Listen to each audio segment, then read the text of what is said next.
How Elizabeth Holmes Fooled Silicon Valley. The Theranos Fraud Case Explained. The courtroom was silent. Cameras clicked softly as Elizabeth Holmes stood before the judge, her face calm but pale. She once wore black turtlenecks like Steve Jobs and spoke like a future world changer. Now she waited to hear how long she would spend in prison for one of the biggest frauds in Silicon Valley history. Reporters leaned forward. Investors who had lost millions watched with disbelief. The woman who claimed she could test blood with just a single drop had fooled some of the smartest people in America. As the judge began to read the verdict, Holmes stared ahead, blinking slowly. The jury had found her guilty. The words hung heavy in the air. Wire fraud, conspiracy, deception. People whispered, phones vibrated, and the world realized that the dream she had sold was built on lies. But how did it all begin? How did a young woman with no medical degree convince billionaires, scientists, and even a U.S. general that she had created a miracle machine? Years before that courtroom moment, Elizabeth Holmes was a 19-year-old student at Stanford University. She loved science and wanted to change the world. She often told her classmates that she hated needles and wished blood tests could be easier.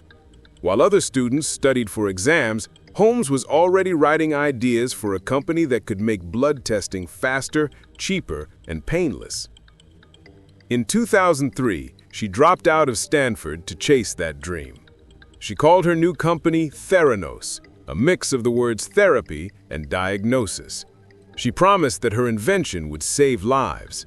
The idea was simple but powerful.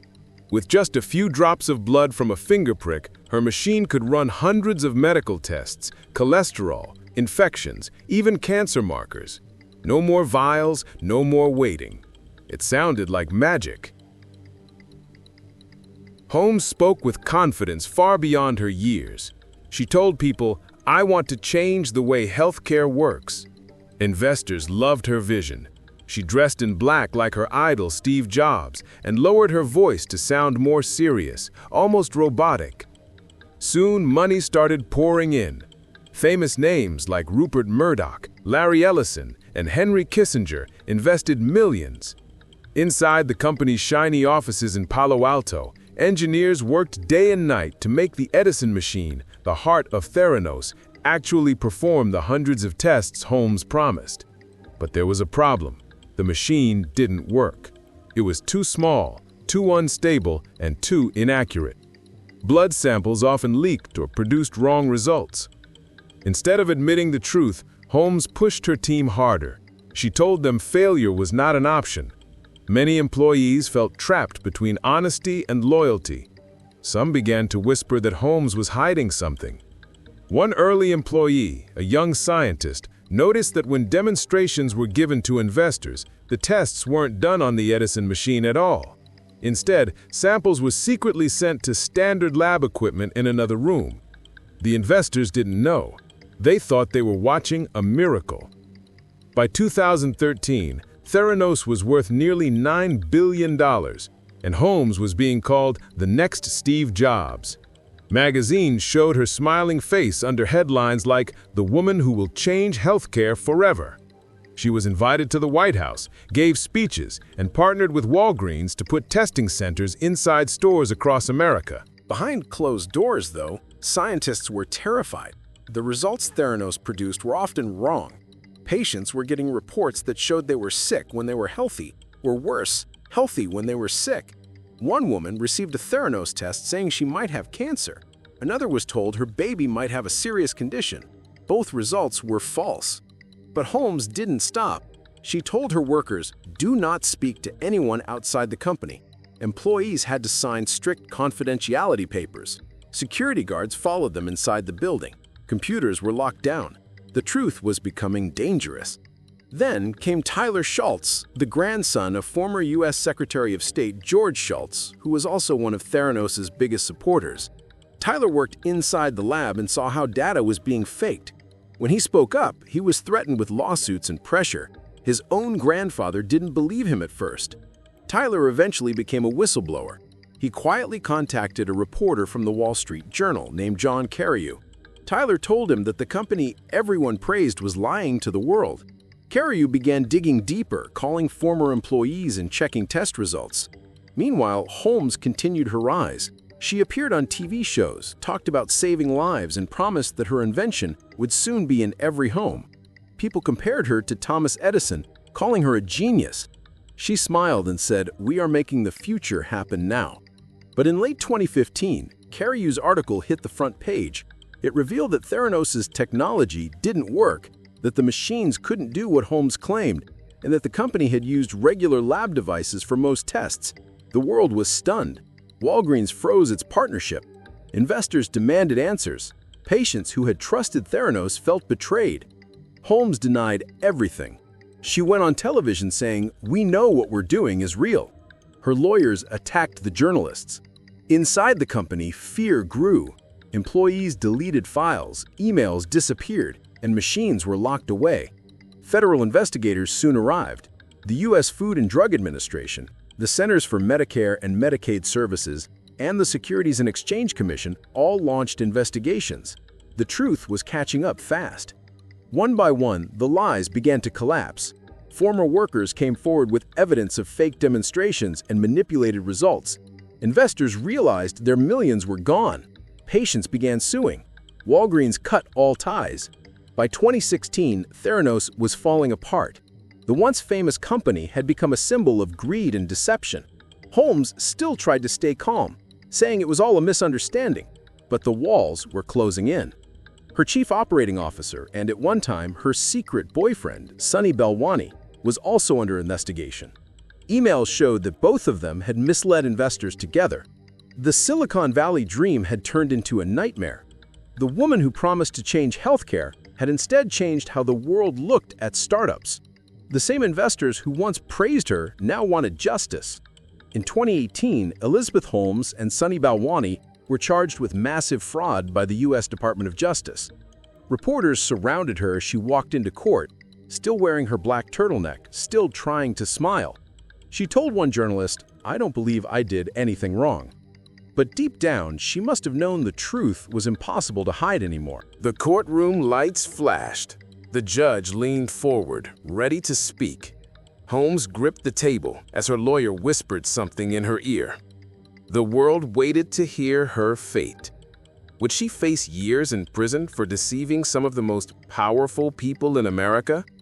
Or would she somehow convince the court that she truly believed in her invention? The room held its breath as the verdict began to unfold. Elizabeth Holmes stood at the center of her glass-walled office, looking down over the sleek corridors of Theranos headquarters in Palo Alto, California. Her company had become the talk of Silicon Valley, and she was its star. Young, confident, and always dressed in her trademarked black turtleneck, she had been called the next Steve Jobs. Investors, journalists, and even powerful politicians wanted to be part of her vision. She spoke with such certainty that even skeptics found themselves nodding. But behind those polished presentations and glowing magazine covers, something wasn't right. Inside Theranos, many employees began noticing things that didn't add up. Tests that were supposed to take minutes sometimes gave wild, inconsistent results. The machines that Holmes had promised would revolutionize healthcare were breaking down or showing impossible readings. Still, Holmes demanded silence. Anyone who questioned her vision was quickly warned, reassigned, or pushed out. One of those people was Erica Chung, a young lab worker who had joined Theranos believing she was helping change the world. She soon realized the machines were not reliable. When she raised her concerns, her supervisors brushed her off. The pressure was unbearable. Theranos was testing real patient blood, yet the results couldn't be trusted. Erica began to fear that people could get hurt. But speaking out against Elizabeth Holmes, one of the most powerful young CEOs in America, seemed impossible. Meanwhile, Holmes was busy expanding her empire. She had convinced Walgreens to partner with Theranos to launch blood testing centers across the United States. Patients would soon be able to walk into a pharmacy, prick their finger, and get quick results on everything from cholesterol to cancer markers, all thanks to her miracle machine. Walgreens invested millions, trusting Holmes's word and reputation. The dream was becoming real, at least on paper. Behind the scenes, though, chaos ruled. Former employees later said the lab atmosphere felt like a ticking bomb. The data didn't make sense, and instead of fixing the machines, Theranos quietly used commercial analyzers from other companies to produce results while still claiming they came from their own technology. It was deception on a massive scale. Journalists had started to take notice. The Wall Street Journal received a tip that something about Theranos wasn't right. A reporter named John Carreyrou began digging into the company's claims, reaching out to former staff members and scientists. But Holmes fought back hard. She hired top lawyers and threatened lawsuits against anyone who dared to speak. She even called editors directly, insisting that the paper drop the investigation. At this point, Holmes's public image was untouchable. She was featured on Forbes, Time, and Fortune magazine covers as one of America's most influential women. She gave interviews on television, her calm voice promising a future where no one would ever fear needles again. Investors, from billionaires to politicians, continued to pour money into Theranos. Everyone wanted a piece of her dream. But in the lab, the dream was cracking. Employees were leaving, scared or disillusioned. Whispers grew louder. What if the entire company was built on lies? Erica Chung and another former worker, Tyler Schultz, the grandson of a former U.S. Secretary of State, finally decided to speak to the reporter in secret.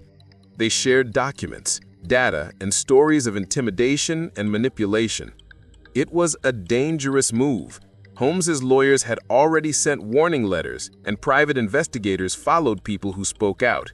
Then came the day that changed everything. In October 2015, the Wall Street Journal published a shocking article revealing that Theranos' technology didn't actually work. The public was stunned.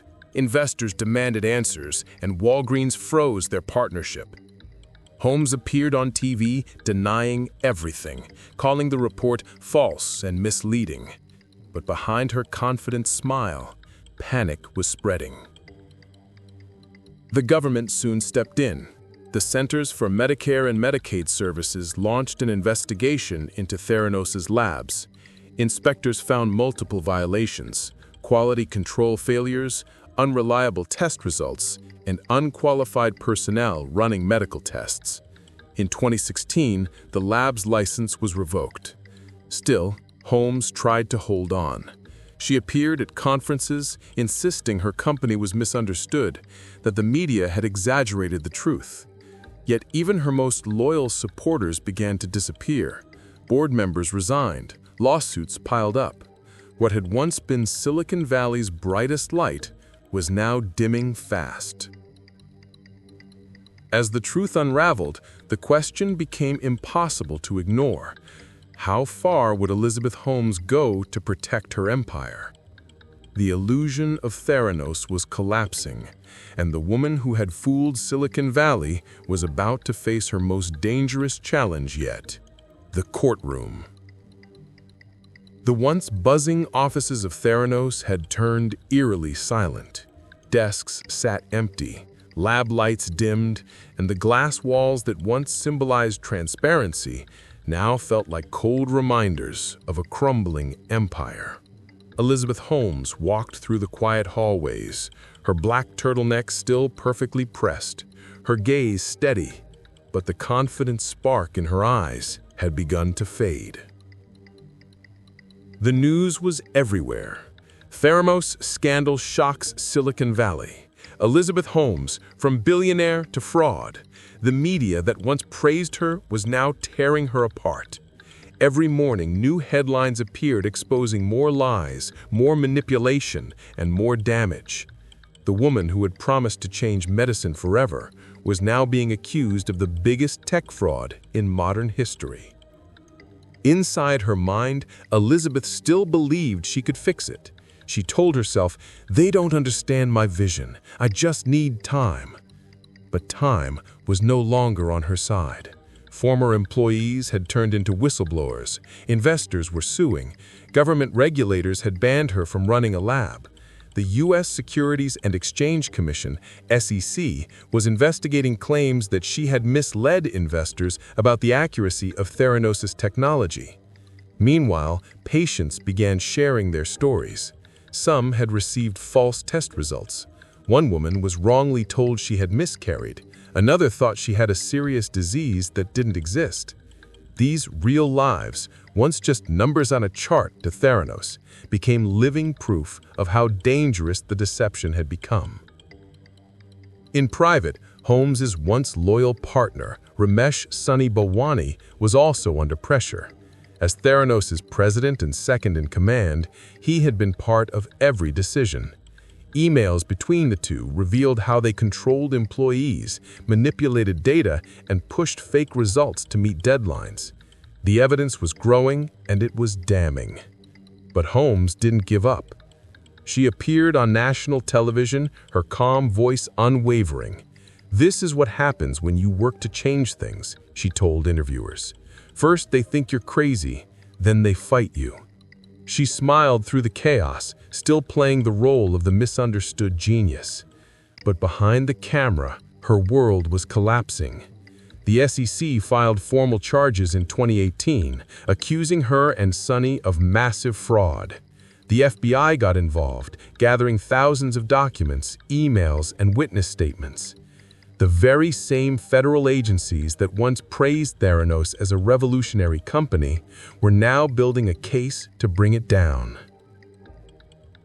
When the trial began, it was like a movie. Reporters lined up outside the courthouse, and every detail made headlines across America. Holmes arrived each day wearing simple clothing, often holding her mother's hand. But inside the courtroom, the truth unfolded piece by piece.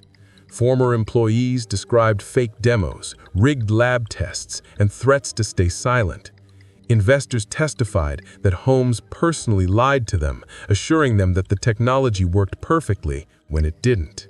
The most shocking moment came when the jury heard recordings of Holmes speaking to partners about the machine's success, even though, at the time, internal reports showed it was failing nearly every test. The calm, confident voice that once inspired Silicon Valley now sounded cold and calculating. As weeks turned into months, the evidence mounted. Emails, charts, and memos revealed a trail of deception that went straight to the top.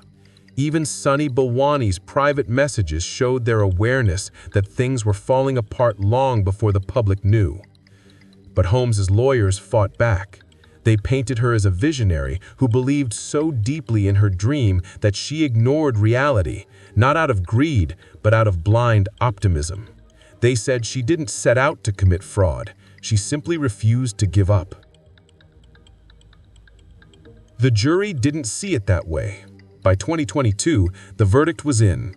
Elizabeth Holmes was found guilty of multiple counts of fraud. The woman once celebrated as a genius was now facing years in federal prison. The courtroom fell silent as she stood motionless, her dream shattered, her reputation destroyed. But even then, Holmes didn't completely surrender. She filed for appeals, gave quiet interviews, and continued to insist that her intentions were pure.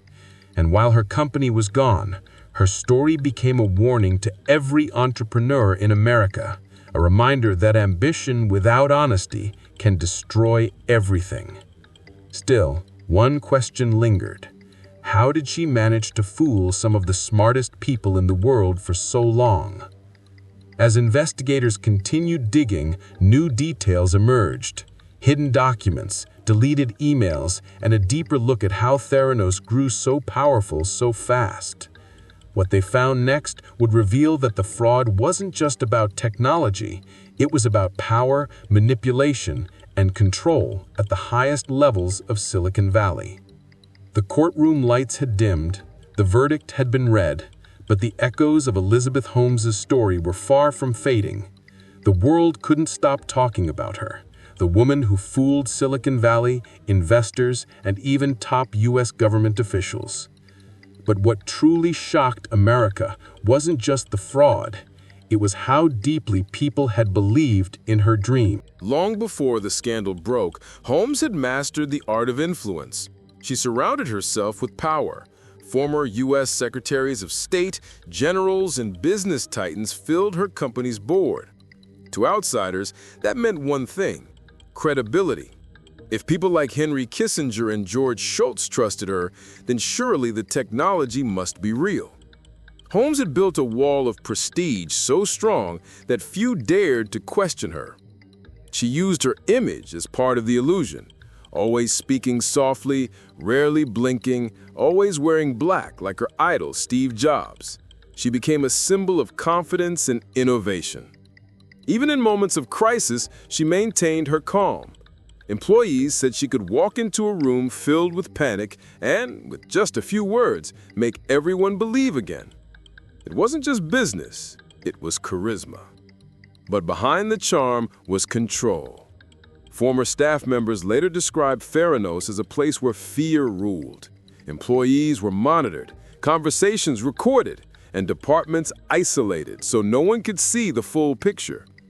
People who asked questions were accused of being negative or not believing in the mission.